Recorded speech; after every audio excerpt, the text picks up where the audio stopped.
Israel की खुफिया agency Mossad दुनिया की सबसे खतरनाक और खूंखार एजेंसियों में से एक है। मोसाद के एजेंट्स ने इजराइल के दुश्मनों के अगेंस्ट ऐसे ऐसे ऑपरेशन को अंजाम दिए हैं जिसके बारे में आप और मैं सोच भी नहीं सकते। जितने खतरनाक मोसाद के एजेंट है उतनी ही सफाई से अपना काम करके निकल जाते हैं। 1949 में जब ये एजेंसी सबके सामने आई और उसके बाद मोसाद ने पूरे वर्ल्ड में एक से बढ़कर एक मिशन पूरे किए। तो आज की इस वीडियो में हम मोसाद एजेंसी के बारे में बात करने वाले हैं। मोसाद क्या है, कैसे काम करती है ये एजेंसी और कैसे दूसरे देशों में घुसकर अपने कामों को अंजाम दिया है इस एजेंसी ने। तो दोस्तों वीडियो काफी इंटरेस्टिंग होने वाली है, बस वीडियो में बने रहिए। MiG-21 लड़ाकू विमान जब सोवियत एयरफोर्स का हिस्सा बना तो अमेरिका समेत दुनिया के बाकी देश भी हैरान हो गए। ये उस वक्त का सबसे एडवांस और तेज प्लेन था। सोवियत यूनियन ने अरब देशों को ये विमान बेच दिया था जिससे इजराइल की टेंशन बढ़ गई थी। मोसाद की कोशिश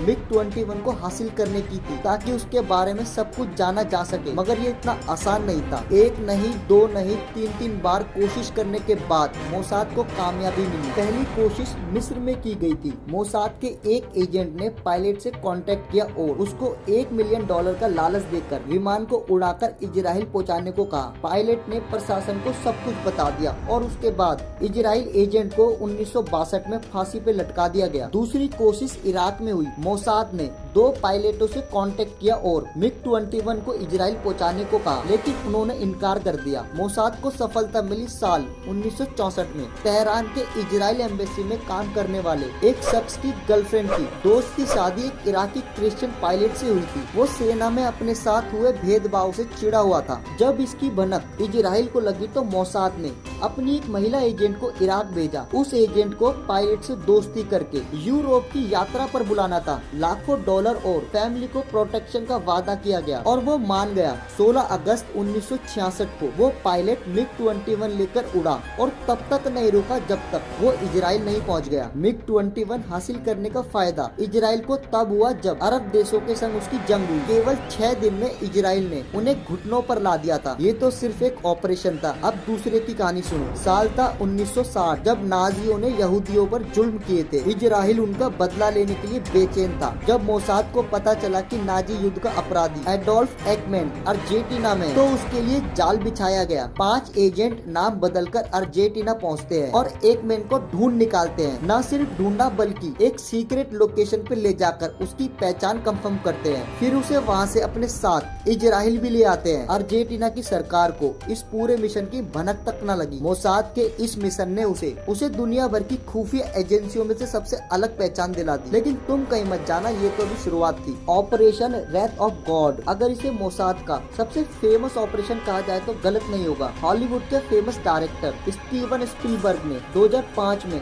इसी पर म्यूनिक नाम की मूवी बनाई थी। 5 सितंबर 1972 को फिलिस्तीनी आतंकवादियों ने जर्मनी के म्यूनिक में इजराइल के ओलंपिक टीम के 11 मेंबर्स को मार दिया था। इस वैसी हमले का बदला लेने के लिए मोसाद ने बहुत डिटेल्ड ऑपरेशन प्लान किया। सभी हमलावर अलग अलग देश में छिप गए थे, मगर मोसाद एजेंट ने न सिर्फ उन्हें खोज निकाला बल्कि एक एक को बेहद खतरनाक तरीके से मार भी दिया। पता नहीं इसमें कितनी सच्चाई है, लेकिन ऐसा कहा जाता है कि हमलावरों को 11 गोली मारी गई थी। अगर आपको वीडियो में मजा आ रहा है ना तो इसे लाइक जरूर करना। अब आते हैं नेक्स्ट ऑपरेशन पे। 27 जून 1976 को इजराइल से ग्रीस के लिए रवाना हुए एक पैसेंजर प्लेन को अगवा कर लिया गया। प्लेन लीबिया ले जाया गया। वहाँ से फ्यूल भरने के बाद उसे अरब देशों में लैंड कराने की कोशिश हुई, मगर वो जानते थे कि इजरायली नागरिकों से भरे इस प्लेन को अपने यहाँ रुकवाना कितना खतरनाक हो सकता है। आखिर में 28 जून को प्लेन युगांडा के एंतेवे एयरपोर्ट पे लैंड कराया जाता है। वहाँ के तानाशाह इदी अमीन ने सेना के खास लड़ाकों को तैनात किया ताकि होस्टेज की निगरानी की जा सके। आतंकवादियों ने डिमांड रखी कि इजराइल अपनी जेलों में बंद उनके साथियों को छोड़ दे और इजराइल को 48 घंटे का टाइम दिया गया। इजराइल ने एक तरफ तो बातचीत जारी रखी और पीछे से मोसाद एजेंट एक्टिव हो गए। 30 जून को कुछ बंधकों को रिहा किया गया, जिनमें से ज्यादातर बीमार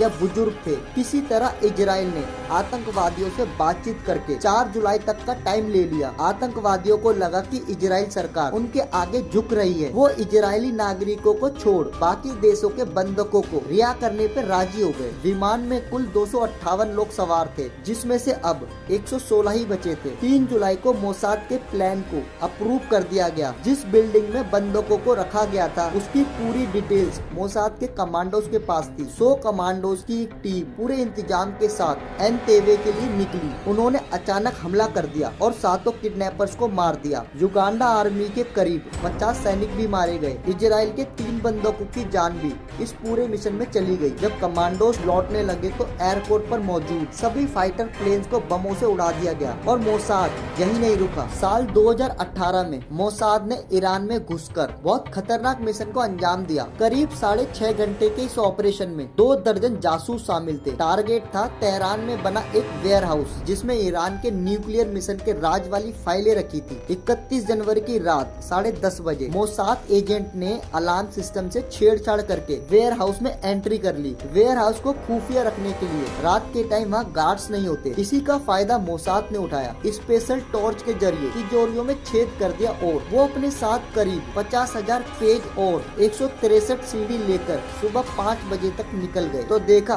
कितनी खतरनाक एजेंसी है। तो दोस्तों वीडियो को यही एंड करते हैं। आई होप आपको वीडियो अच्छी लगी होगी। अगर आपको वीडियो अच्छी लगी है तो इसे लाइक कर देना और कमेंट करके मुझे बताना आपको वीडियो कैसी लगी। अगर यूट्यूब पे इस वीडियो को देख रहे हो तो चैनल को सब्सक्राइब कर देना और फेसबुक पे देख रहे हो तो प्लीज यार फॉलो कर लेना। बाकी मिलता हूँ नई वीडियो में, तब तक के लिए बाय बाय।